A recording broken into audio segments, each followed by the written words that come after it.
ہم انشاءاللہ پڑھیں گے پارہ نمبر 13 سورہ ابراہیم اور آیت نمبر 21 سے۔ اعوذ باللہ من الشیطان الرجیم، بسم اللہ الرحمن الرحیم۔ وبرزوا للہ جمیعا فقال الضعفاء للذين استكبروا إنا كنا لكم تبعا فهل أنتم مغنون عنا من عذاب الله من شيء قالوا لو هدانا الله لهديناكم سواء علينا أجزئنا أم صبرنا ما لنا من محيص۔ صدق اللہ العظیم۔ جزاک اللہ خیر ناصر جزاک فی الدارین آمین ثم آمین۔ آمین، جزاک اللہ۔ اعوذ باللہ من الشیطان الرجیم، بسم اللہ الرحمن الرحیم۔ رب اشرح لی صدری ویسر لی امری واحلل عقدۃ من لسانی یفقہوا قولی۔ اللہم فقہنا فی الدین رب زدنی علما۔ اللہم انی اسألک علما نافعا وعملا متقبلا ورزقا طیبا۔ اللہم انی اسألک الہدی والتقی والعفاف والغنی، آمین ثم آمین۔ جی اب میں اس کا ترجمہ پڑھتی ہوں۔ سورہ ابراہیم کی آیت نمبر 21 کا ترجمہ ہے کہ اور یہ سب لوگ اللہ کے سامنے حاضر ہوں گے تو کمزور لوگ متکبروں سے کہیں گے ہم تو تمہارے تابع تھے، تو کیا تم اللہ کے عذاب سے ہمارے کسی کام آ سکتے ہو؟ وہ کہیں گے اللہ اگر ہم کو ہدایت دیتا تو ہم تمہیں ہدایت دے دیتے، ہمارے لیے برابر ہے کہ ہم بے صبری کریں یا صبر کریں، ہمارے لیے چھٹکارا نہیں ہے۔ اور جب امر کا فیصلہ ہو جائے گا تو شیطان کہے گا بلا شبہ اللہ نے تم سے برحق وعدہ کیا تھا اور میں نے بھی ایک وعدہ کیا تھا جو توڑ دیا، وہ برحق نہ تھا اور میرا تم پر کوئی بس نہ تھا سوائے اس کے کہ میں تمہیں دعوت میں نے تمہیں دعوت دی اور تم نے میری بات مان لی، بس مجھ کو ملامت مت کرو اور اپنے آپ کو ملامت کرو، نہ میں تمہارے کام آنے والا ہوں نہ تم میرے کام آنے والے ہو، میں تمہارے شریک کا منکر ہوں جو تم نے مجھے دنیا میں اللہ کا شریک بنایا تھا۔ بلا شبہ ظالموں کے لیے دردناک سزا ہوگی اور ایمانداروں نیک عمل کرنے والوں کو باغات میں داخل کیا جائے گا، باغوں میں داخل کیا جائے گا جن کے نیچے نہریں جاری ہوں گی، وہ اللہ کے حکم سے ان میں ہمیشہ رہیں گے، ان کی عبادت اس میں سلام سے ہی ہوگی۔ وآخر دعوانا۔ یہاں پہ جو ہے قیامت کا ایک عجیب ترین منظر کی نقشہ کشی کی جا رہی ہے۔ تو اس میں یہ ہے کہ ایک مثال دیا جا رہا ہے کہ اب ہمارے سامنے ہے، کچھ دیر میں ہم کیا کرتے ہیں کہ اللہ تعالیٰ مطلب بتا رہے ہیں یہاں پر کہ جباروں، ہٹ دھرمیوں اور ضدی اور سرکشوں کے افعال اور اعمال اور ان کے نتائج وہ دیکھ لیں گے۔ کن لوگوں کے؟ جو جبار ہیں، ہٹ دھرم ہیں، ضدی ہیں، سرکش ہیں، ان کے تمام افعال اور اعمال ان کے نتائج وہاں اس دن دکھائے جائیں گے آخرت میں۔ اب ہمارے سامنے ایک دوسرا منظر بھی پیش کیا جا رہا ہے، وہ کون سا دوسرا منظر ہوگا؟ یہ میدان قیامت کا منظر ہوگا۔ ٹھیک ہے؟ یہاں پر متکبر ہوئے تک وہ کرتے رہے، سرکشی کرتے رہے، ضدی کرتے رہے، ہٹ دھرمی کرتے رہے، اللہ کی بات کو نہیں سنتے رہے، نماز نہیں پڑھتے رہے، جھوٹ بولتے رہے، جھٹلاتے رہے، آیتوں کو پر عمل نہیں کیا، ایک یہاں پر کی کہانی یہ سب ہو گئی۔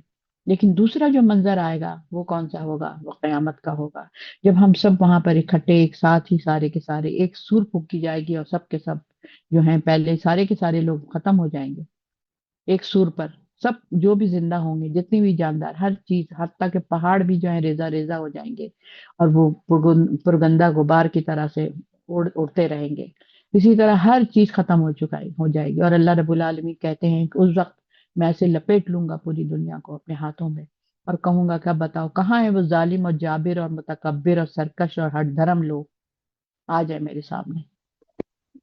اس دن بادشاہت صرف اللہ رب العالمین کی ہوگی، نہ کوئی قارون کھڑا ہوگا، نہ کوئی امان کھڑا ہوگا، نہ کوئی شداد کھڑا ہوگا، نہ کوئی فرعون کھڑا ہوگا، نہ کوئی اور فرد کھڑا ہو سکتا ہے۔ اس دن صرف اللہ واحد ہے جو ہمیشہ رہے گا اور ہمیشہ ہے، مطلب ہر ایک کو جو ختم ہونا ہے دنیا کو، ہر شخص کو موت کا مزہ چکھنا ہے، لیکن اللہ رب العالمین ایک واحد اللہ ہے جو کبھی ختم نہیں ہو سکتا۔